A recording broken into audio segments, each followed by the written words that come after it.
Okay, Jamie, Tom, happy, what is it? It's not Friday yet. Happy Thursday. Thursday. Happy Thursday, man. How's it going? Yeah, not too bad. The fact I was confused of what day of the week it is quite telling, a bit worrying. But here we are. I like your setup. It's a bit of a professional setup you got there. Thanks, man. Yeah, it's just a home setup, but yeah, I've been doing a few podcasts recently and starting to produce some content for the personal brand. So yeah, had to deck out a room. Well, great minds think alike. So here we are. But I do think you've got a little bit of a better setup than me. I need to fix up the sound and what have you. But it's on my ever increasing to-do list. So if you need a hand, mate, let me know. Mate, I'm not shy in coming forward, mate. I'll take you up on that. Where are you based, Jamie? Based in Sydney. There we are. I'll definitely take you up on it. Yeah, nice. So tell us a bit about yourself. Is podcasting what you do, or are you known for something else? No, so I run a digital marketing agency called Defiant Digital. Been going for about 6 years now, and yeah, just helping a lot of brands that have already found their product market fit. They've got a product that the market is hungry for, and they've proven that themselves. That's usually when they come to us to really throw fuel on the fire and scale them to, from 7 figures to 8 figures, 9 figures and beyond. So we're working with, brands as big as DoorDash, SwiftX, all the way down to e-commerce brands selling supplements and basically everything in between. So yeah, it's been a pretty good journey. 6 years. It's felt like way more than that, but yeah, it's good. Business is finally in a position where me as a leader, I'm starting to work on the business rather than in it, which is the classic sort of conundrum that a lot of people find themselves in. But yeah, I'm here now, and yeah, it's been a great journey. Yeah, great journey so far. So, as if you wouldn't mind me being nosy, what was you doing prior to your leap of faith into business? Yeah, so before Defiant, I was a DJ for 10 years, DJ and producer. So yeah, I was touring the world. Got tracks signed to Afrojack's label, Tiesto. Got support from Calvin Harris. All the big names out there in the EDM scene back then. It was very much like festival music, electronic music. So yeah, that was a really good run in life. We did that from like 17 to about 27 years old, and then yeah, just fell in love with business throughout that journey. I think that was a very creative journey, but I got a bug for business throughout that. And I think what I realized is, well, as a DJ, you're the guy, like you're the man. You have to show up to this country one day, this country the next day, this country the next day. I found myself kind of spending more time in airports and hotels than at home. And although it was cool, definitely a young man's dream, I couldn't see it in my 30s, 40s, 50s and beyond. So yeah, that's when Defiant was born. I just kind of looked at what are my transferable skills? What do I know? Who do I know? And yeah, just dive straight into it. And here we are 6 years later. I'm glad I asked that question now, because I'm a little bit old school now. So I'm back. I go back to my early days of clubbing, festivals, whatever, when the DJs used vinyl. Oh, yeah. Don't tell them that, mate. You're showing your age now. It wasn't a gramophone. It was, but I went to. It's a nice little claim to fame. I went to school with a Prodigy. Well, I'm back. Oh yeah, nice. And I'm seeing them this weekend. They're in Sydney as well. Oh, no way. So yeah, wow, man. Yeah, it's I've got a little soft spot for a bit of nostalgia in the DJ space, in all fairness, and music production and what have you. So okay, all right. So you got your transferable skills. Yeah, I understand it has a short shelf life when you need to sort of settle down a bit more and what have you. It's that's normal. It's standard. Yeah. What did you learn from the DJ and music production days that sort of set you up well to be a successful digital marketing agency? Yeah, it's a great question. I think I've said it in a few podcasts, like, obviously the obvious ones, reading a room and, being able to just be in front of people and not buckle and kind of know what to do next. I think you really do need that as a DJ, because, you're up on stage, there's thousands of people looking back at you, putting pressure on you for them to have a good night, basically. Like, they're not saying it, but it's in their eyes, like they're waiting for you to make the next. Every song is a big decision, when you're in front of 1,000 people. So I don't know, like I feel like that has definitely transferred over into business, but I would also say, like, the honest truth is the music industry is cutthroat. Like, it is so cutthroat. You know, so many people used to say to me when they saw like Avicii's, death, and a few other big artists and musicians going down the suicide route, and that kind of thing. And it's like, how could you do that when you're living the dream? And I don't want to get too like psychology on it, but the reality is, man, it's a cutthroat industry, and everyone is stabbing each other in the back and things like that. And I think what I picked up from that, I'm going to try to take the positives out of it, is that just how to do business, how to protect yourself, how to hold yourself in business. I really do think that I had to learn that the hard way in some cases in the music industry. And as soon as you start making it a little bit, everyone wants to take a piece of the pie. No different when it comes to building a massive team and a big business that's doing big things. It's almost every hour that sort of thing is happening in some way, shape, or form, and you just got to build a thick skin. So yeah, I definitely got that from the music industry. So they say smooth seas don't make for skilled sailor. Yeah. So you've had your challenges. You've had to protect yourself, your assets, your mentality, your attitude, and it's that sort of built that resilience up for business, if you like. Yeah, mentality is the biggest one, and honestly, like the name, you can't really say it now, but yeah, obviously the name Defiant Digital, I called it that for a very, very particular reason. And when I started the agency, that word to me felt like sort of what I'd been through my life so far as a whatever it was, 27-year-old guy, going through music. And yeah, even now, like I look at the signs sometimes in tough moments, I look at the name and it reminds me to be resilient. Because like if you're not, you just get walked over in business, So yeah, resilience is a massive one. I had a big discussion with, and we've done a bit of work on resilience with a guy called Michael Katsidis. He's a boxer in the Gold Coast. Oh yeah. 2 times world champion or 3 times world champion. I can't remember now. But not only did he do his world championship, but he had massive highs and lows as a celeb in his life and that. And now all he does is talk resilience and what have you. It's awesome. lean out to him. He's on the podcast. You connect. You put a message in there. He'll converse with you. Sounds good. It'd be a good conversation for you. That's for sure. That would be, yeah, absolutely. Okay, so we've got the fight. What's its USP? What makes you different?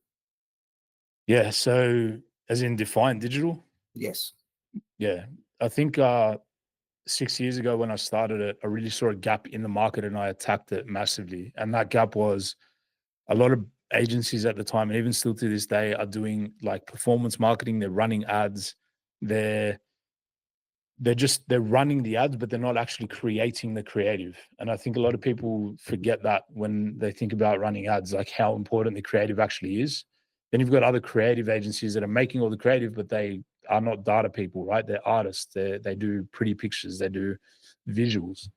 And basically, no one really wants to attack this problem of doing both because it's hard. It's 2 different teams, 2 different brains, and trying to get those people to work together is actually really, really challenging.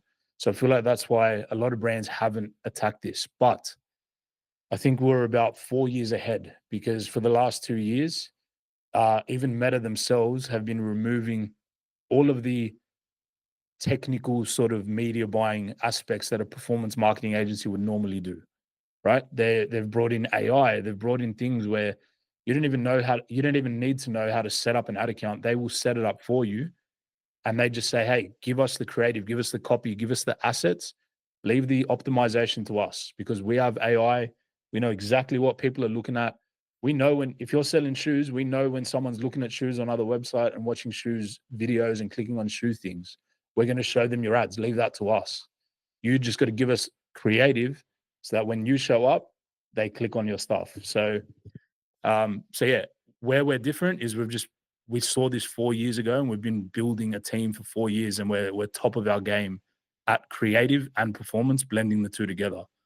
And yeah, that's really why the big brands are switching to us and how I've been able to compete in such a crowded market because every man and his dog runs an agency these days.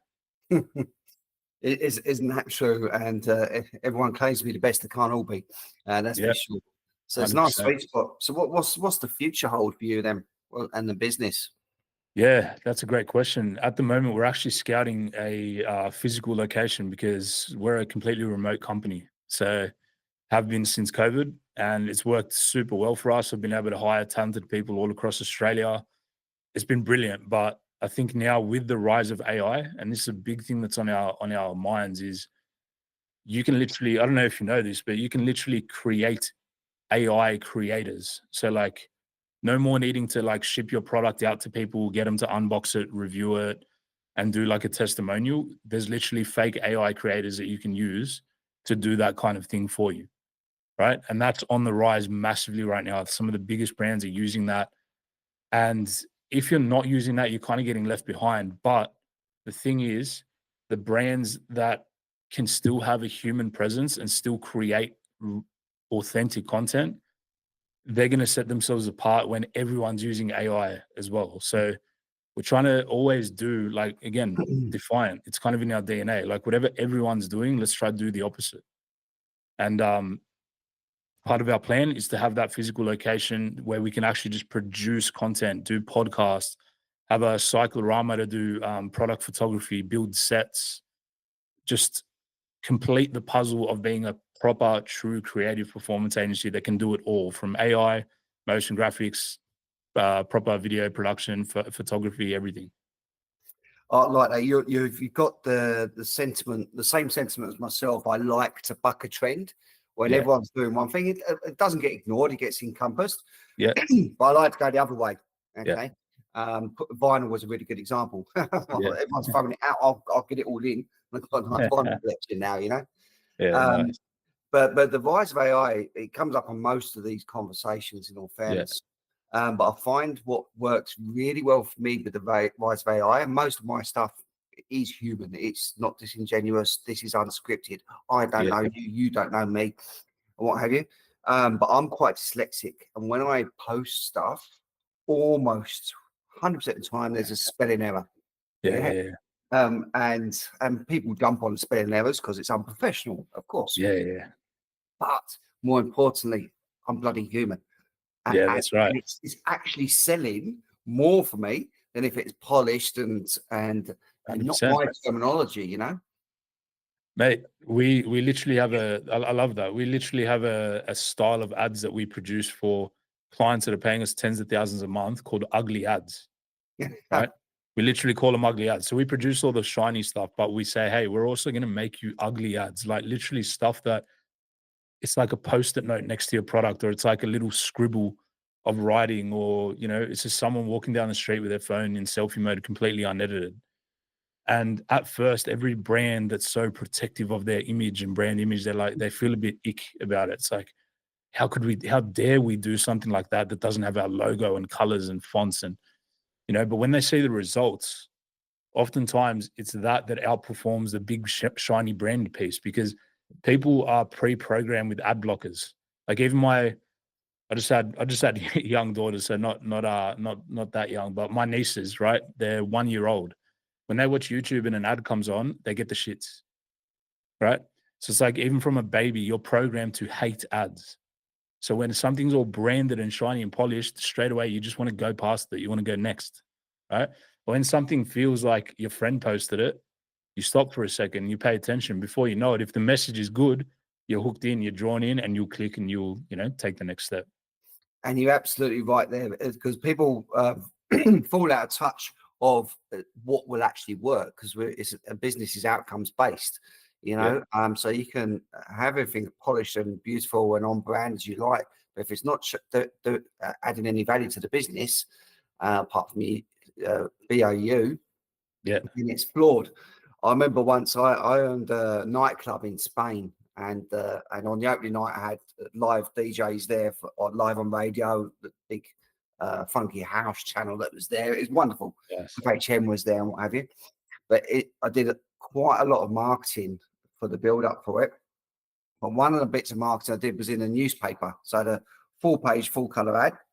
yeah, Um, on the right hand side, but the advert was upside down. Yeah, nice. Nice. And all my mates ring me up and they're like, Tommy, you should get your money back. They've really messed this up. I said, no, you're all taking action. And I'd walk Yeah, down the yeah, street, that's right. and even old women have got the paper and they're turning it around. Yeah, That's it. and You hacked attention. You hacked people's attention, yeah, Yeah. No, that's unreal, man. That's exactly, what we were saying before about everyone's doing one thing, you do the other. And that's really the brands that are open-minded to trying stuff like that are the ones that are winning right now. They're the ones that are getting attention because they're showing up with things that are relevant. They're showing up with things that might make someone smirk or smile a little bit. And that's really what it's what's working in today's advertising space. okay. For our listeners that are not in the world of business, but they Mhm. are in the world of work, Yep. okay, knowing what you know from transitioning from a worker to business owner, and what Mhm. you're talking about there about being quirky and different and impactful in your branding, what tips would you give for their personal brand? As in like, people who are, just looking to build a really strong career. They're not really Yeah, interested in starting yeah. a business. Build Yeah. build a strong career, even start a career. You know, all the people have those Yeah. challenges on their next step. Yeah. Yeah. How can you apply your business smarts to their Yeah. personal smarts? Well, I think everyone's in business, whether you own a business or not, you're in business, right? If you work for a company, uh, your career is your business. So the better you are at showing your value and becoming a real asset to that business that you're working for at the time, the more you will earn, just like you do in business. There's no difference really. And some of the people that work in my company, they now truly are being rewarded like business owners are in the profit sharing sense. Okay. Not everyone in the company, but people who have shown up, provided an immense value, risen to leadership roles in the company. My leadership team get a share of all profits. And I think if you have ambitions like that to have a very secure career, you can still do so well. And I think it's just about showing, it's about building your reputation, and no matter which company you're at, carrying that with you and building on that as you go. And I think everyone should be posting content. Everyone, no matter who you are, business owner or not, should be trying to do content, should be getting some thoughts out there into the world on what you believe, and you know building your reputation. Your personal brand is your reputation online these days, and your content is what helps you do that. And yeah, there are a few tips. It's hard for me to say because I've never actually worked for a company before, but that is the way I'd see it if I went and had a career. I'd treat it as my own business. And I think that's probably where there's substance in your answer, because you're not taking it. Well, I remember when I was corporate, I was working for a small family business or whatever it may be. You've pointed out something that's quite pertinent. I agree with. Hmm. Is you are your product. You are a business. You want a return on investment. You want growth. You want progression. Yeah, And if you look at that, I'm not in that entrepreneur pile. I just got a job, nine yeah, till five.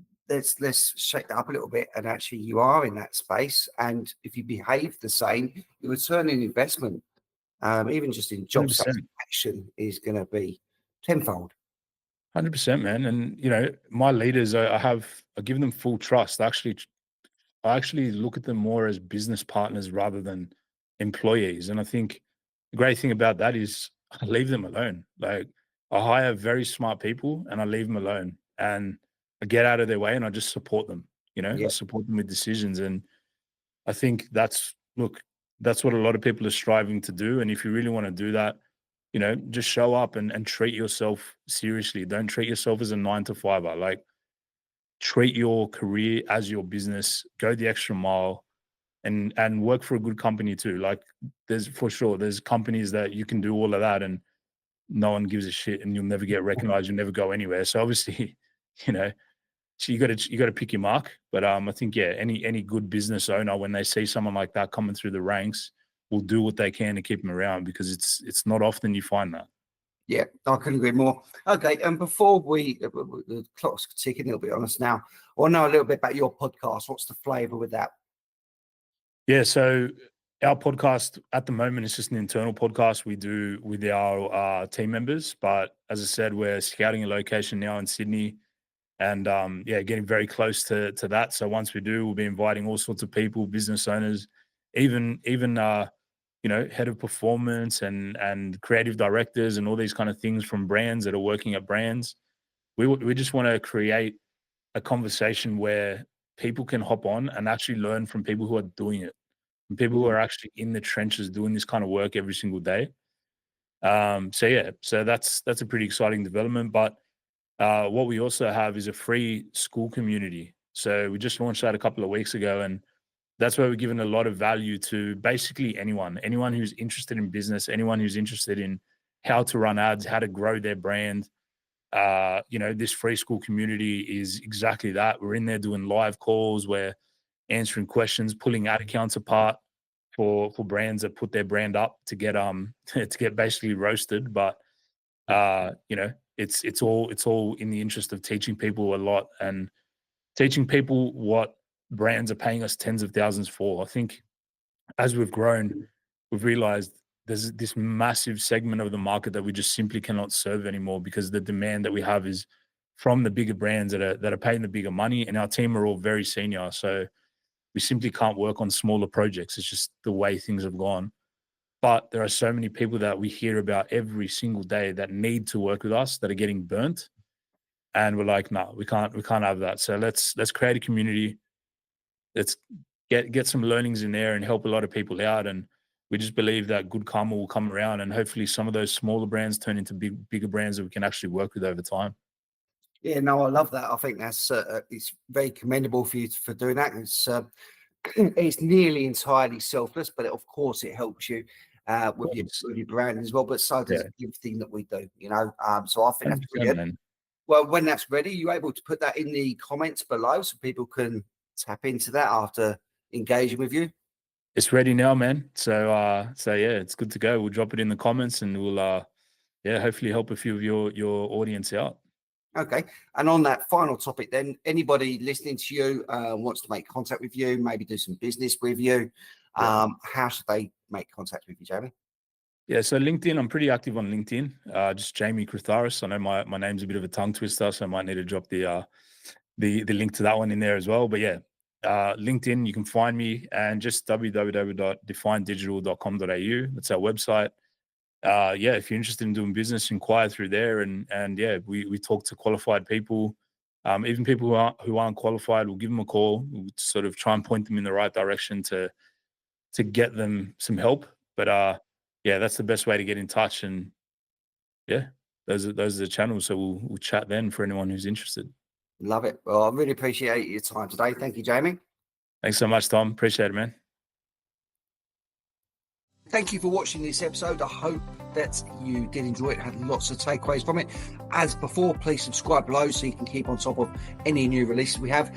And also, if you would like to have your story told, just reach out with me and I'd love to give you that platform. My best email address is tom@purplepatchconsulting.com.